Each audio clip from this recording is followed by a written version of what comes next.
Hello everyone, welcome back to my channel. आज हम एक शॉर्ट वीडियो में एक बड़े इम्पोर्टेंट और सेंसिटिव टॉपिक के बारे में बात करेंगे जो कि एनक्लेक्स में बहुत इम्पोर्टेंटली आता है और नर्सिंग स्टूडेंट्स को ये टॉपिक हमेशा ही कंफ्यूजिंग लगता है और तंग करता है। टॉपिक का नाम है जी पीटीटी, पार्शियल थ्रोम्बोप्लास्टिन टाइप। तो आज मैं एक क्वेश्चन की फॉर्म में इस टॉपिक को समझाऊंगा। आई जस्ट वॉन्ट, जब मैं इस क्वेश्चन को पढ़ूं, before knowing my answer, before knowing logical answer, जो आपको आंसर सही लगे आप उसको क्या कहते हैं जी, कमेंट बॉक्स में जरूर टाइप करना। So talking about topic PTT, partial thromboplastin type, let me tell you, बड़े सारे बच्चों को 2 3 4 लैब वैल्यूज में कंफ्यूजन होती है। पीटी क्या होता है, आईएनआर क्या होता है, पीटीटी क्या होता है, या फिर एपीटीटी क्या होता है। आज हम दो लैब वैल्यूज की बात करेंगे, पीटीटी यानी कि पार्शियल थ्रोम्बोब्लास्टिन टाइम, या फिर एपीटीटी। एपीटीटी मतलब एक्टिवेटर पार्शियल थ्रोम्बोप्लास्टिन टाइम। आज हम पीटी और आईएनआर की बात नहीं करेंगे, मैं अगली वीडियो में पीटी और आईएनआर की बात करूंगा। जो पीटी और आईएनआर होता है वो हमेशा हम किसके साथ चेक करते हैं, वारफ्रिन के साथ। जो पीटीटी या फिर एपीटीटी होता है वो हम चेक करते हैं हेपरिन के साथ। पहला पॉइंट आपको ये पता हो, ये क्वेश्चन हमेशा एग्जाम में आता है कि वारफ्रिन के साथ कौन सी लैब वैल्यू को चेक करते हैं, पीटी और आईएनआर को, और हेपरिन के साथ किसको चेक करते हैं जी, पीटीटी या फिर एपीटीटी। ये पीटीटी और एपीटीटी ऑलमोस्ट सेम होते हैं, बस एपीटीटी में कुछ ऐसे एक्टिवेटर एक्स्ट्रा एड ऑन हो जाते हैं जिसकी वजह से एपीटीटी की लैब वैल्यू थोड़ी सी, जो मैं आपको आज पीटीटी के बारे में बताऊंगा ना, एपीटीटी की लैब वैल्यू से थोड़ी सी नैरो होती है। पर अगर आपको पीटीटी के बारे में पता है, पार्शियल थ्रोम्बोप्लास्टिन टाइम के बारे में पता है, तो ऑलमोस्ट आपके एपीटीटी के ऊपर भी क्वेश्चन सही हो जाएंगे। So my first suggestion to you is, do not get confuse between PTT and APTT, they are almost same. और माय सेकंड थिंग जो मैंने आज आपको टीच की कि वारफ्रिन के साथ कौन सी लैब वैल्यू चेक करते हैं जी, आईएनआर और पीटी, और हेपरिन के साथ पीटीटी और APTT. Let's jump into the question, हम क्वेश्चन को पढ़ते हैं। A client is hospitalized with a diagnosis of atrial fibrillation. The SCP prescribe heparin 5000 unit every 12 hours by subcutaneous injection. Daily partial thromboplastin time (PTT). The result of the client most recent PTT is 55 seconds. Which action should be taken by the nurse? What I told you कि heparin के साथ हम कौन सी lab value check करते हैं, PTT check करते हैं। PTT और एपीटीटी ऑलमोस्ट सेम होते हैं। तो इस क्लाइंट को हेपरिन जा रहा था, जो कि मेरे स्टूडेंट्स को पता है कि एट्रियल फिब्रिलेशन में हेपरिन क्यों जा रहा था। हेपरिन जा रहा था और हेपरिन के साथ डॉक्टर साहब ने बोला कि हर रोज पीटीटी की वैल्यू चेक करनी है। जो रिसेंट पीटीटी की वैल्यू आई हेपरिन के साथ, दैट इज 55 सेकेंड। अब आपके पास ऑप्शन क्या है जी, number one thing, document the result and administer heparin. पहला ऑप्शन। डॉक्यूमेंट कब करते हैं, अगर ये वैल्यू नॉर्मल निकली तो मैं डॉक्यूमेंट करूंगा और अगली डोज हेपरिन की एडमिनिस्टर कर दूंगा। With hold the heparin, heparin को विद होल्ड कब करते हैं जी, अगर ये लैब वैल्यू एबनॉर्मल निकली तो मैं अगली डोज नहीं दे सकता, तो विद होल्ड करूंगा। Number three, notify the SCP of the test. SCP को भी नोटिफाई कब किया जाता है जी, जब क्या कहते हैं जी, लैब वैल्यू बहुत ज्यादा एबनॉर्मल हो तब किया जाता है जी। Last, have the test repeated. अगर कोई टेस्ट में गड़बड़ी होगी तो टेस्ट को रिपीट करेंगे। आई जस्ट वॉन्ट कि आपने क्वेश्चन भी पढ़ लिया, आपने ऑप्शन भी पढ़ लिए, आप सबसे पहले इस क्वेश्चन का मुझे आपको क्या आंसर लगता है आप वो क्लिक करना। अब मैं आपको लॉजिक बताता हूं। आपको बच्चों पीटीटी की वैल्यू आपको 3 लेवल पर पता हो, 3 लेवल पर। नंबर वन, नॉर्मल इंसान का पीटीटी कितना होता है, नॉर्मल। मैं और आप, हमें हेपरिन नहीं जा रहा, तो हमारी जो पीटीटी की वैल्यू होती है, PTT is partial thromboplastin time. It means how well are blood get clot, और ये मेजर होती है सेकंड्स के अंदर। पीटीटी की वैल्यू किस में मेजर होती है, सेकंड्स के अंदर।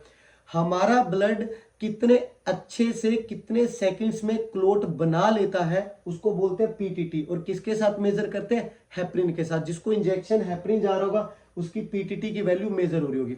अब आपको और मुझे तो हेपरिन नहीं जा रहा, तो एक नॉर्मल इंसान की पीटीटी होती है जी 20 to 45 second. There are certain books जो कहती है 25 to 35, there are certain book जो कहती है 30 to 40। पर आप एक ब्रॉड रेंज याद रखना अकॉर्डिंग टू एनक्लेक्स, नॉर्मल इंसान की, नॉर्मल का मतलब आप और मैं जिसको हेपरिन नहीं जा रहा, फर्स्ट वैल्यू लिख रहे ना, नॉर्मल इंसान की नॉर्मल वैल्यू होती है पीटीटी की 20 to 45 सेकेंड। तो अगर मेरा कोई पीटीटी चेक करेगा वो आएगी 20 to 45 second, number one value. पर इसकी कितनी है जी 55 सेकेंड है, इसकी 55 सेकेंड है। पर ये नॉर्मल तो नहीं है, इसको तो हेपरिन जा रही है जी। अगर इसको हेपरिन जा रही है तो आपको दूसरी पीटीटी की वैल्यू पता होनी चाहिए हेपरिन के साथ। हेपरिन के साथ आप याद रखना जो नॉर्मल वैल्यू होती है वो होती है 30 to 90। हेपरिन के साथ नॉर्मल वैल्यू कितनी होती है 30 to 90। तो इस इंसान की वैल्यू कितनी आ रही है 55, हेपरिन भी ले रहे हैं।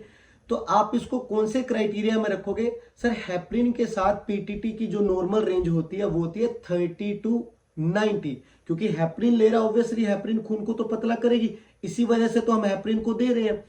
तो हेपरिन के साथ इसकी वैल्यू होती है जी पीटीटी की 30 to 90। तो ये तो नॉर्मल रेंज के अंदर आ रही है। अगर नॉर्मल रेंज के अंदर आ रही है, नंबर 4 ऑप्शन, क्या ये सही होगा, हैव द टेस्ट रिपीटेड? ये नहीं सही होगा जी। Why would I repeat the test, जब मुझे कोई टेस्ट में कोई एबनॉर्मेलिटी दिखी नहीं है। टेस्ट रिपीट तब करते हैं जब कोई टेस्ट में कोई गलत तरीके से टेस्ट हो गया, तो ये तो नहीं करेंगे। Number 2, notify the SCP of the test. Let me tell you one thing, आप ये याद रखना जो भी मुझे यूट्यूब पे देख रहे हैं, if there is something wrong with any drug, अगर किसी दवाई के साथ कुछ भी गलत हो जाए तो मैं अपने स्टूडेंट्स को 4 चीजें सिखाता हूं, मैं आपको भी बताता हूं। Hold, assess, prepare and call. Hold, assess, prepare and call. मान लो ये हेपरिन वाला क्लाइंट जिसको हेपरिन जा रहा था, इसकी पीटीटी की वैल्यू होती 130, इसकी पीटीटी की वैल्यू होती 130। नॉर्मल रेंज होती है हेपरिन के साथ 30 to 90। अगर 130 होती तो बहुत एबनॉर्मल थी। अगर बहुत एबनॉर्मल थी तो क्या ब्लीडिंग के चांसेस बढ़ जाते इस क्लाइंट में? बिल्कुल बढ़ जाते। अगर ब्लीडिंग के चांसेस बढ़ जाते तो क्या मैं अगली डोज एडमिनिस्टर करता है हेपरिन की? No. Number 1 thing is hold. Number 2, क्या मैं उसको ब्लीडिंग के लिए असेस करता? मैं बिल्कुल असेस करता ब्लीडिंग के लिए। तो क्या कहते हैं, number 2 option is assess. Number 3 option is prepare. Prepare what? If there is any antidote, prepare the antidote. तो अगर इसकी 130 वैल्यू हो जाती तो बहुत ज्यादा ब्लीडिंग के चांसेस थे, यानी कि हेपरिन ने बहुत ज्यादा ओवरवर्क कर दिया। तो मुझे हेपरिन का एंटीडोट प्रिपेयर करना था जो कि क्या है, प्रोटामिन सल्फेट। तब मैं करता prepare protamine sulphate. And last one is call HCP. ये 4 ऑप्शन हम कौन से केस में करते हैं? एबनॉर्मल केस में करते हैं। Hold the drug, assess the patient, prepare if there is any antidote, and last one is call HCP. पर ये तो एबनॉर्मेलिटी का केस नहीं है। ये तो 55 सेकंड आई है, नॉर्मल होती है हेपरिन के साथ 30 to 90 सेकंड्स। तो ये एबनॉर्मेलिटी का केस नहीं है। क्या मैं डॉक्टर साहब को कॉल करूंगा? There is no need to call doctor. Next, hold the heparin.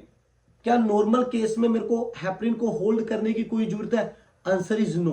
तो इन चारों में से कौन सा आंसर निकला जी? Document the result and administer heparin. क्यों मैं डॉक्यूमेंट करूंगा? क्योंकि सर ये हेपरिन के साथ नॉर्मल रेंज के अंदर आते तो मैं नॉर्मल चीज को डॉक्यूमेंट किया जाता है और मैं हेपरिन की अगली डोज को एडमिनिस्टर कर सकता हूं जी। तो ये था हमारा एक बड़ा ही सेंसिटिव टॉपिक जो बच्चों को बड़ा कंफ्यूजिंग लगता है। मैं लास्ट बार फिर रिपीट कर देता हूं। आपको 3 लेवल पर पीटीटी की वैल्यू पता हो, एपीटीटी ऑलमोस्ट सेम होता है, आपका क्वेश्चन कभी गलत नहीं होगा।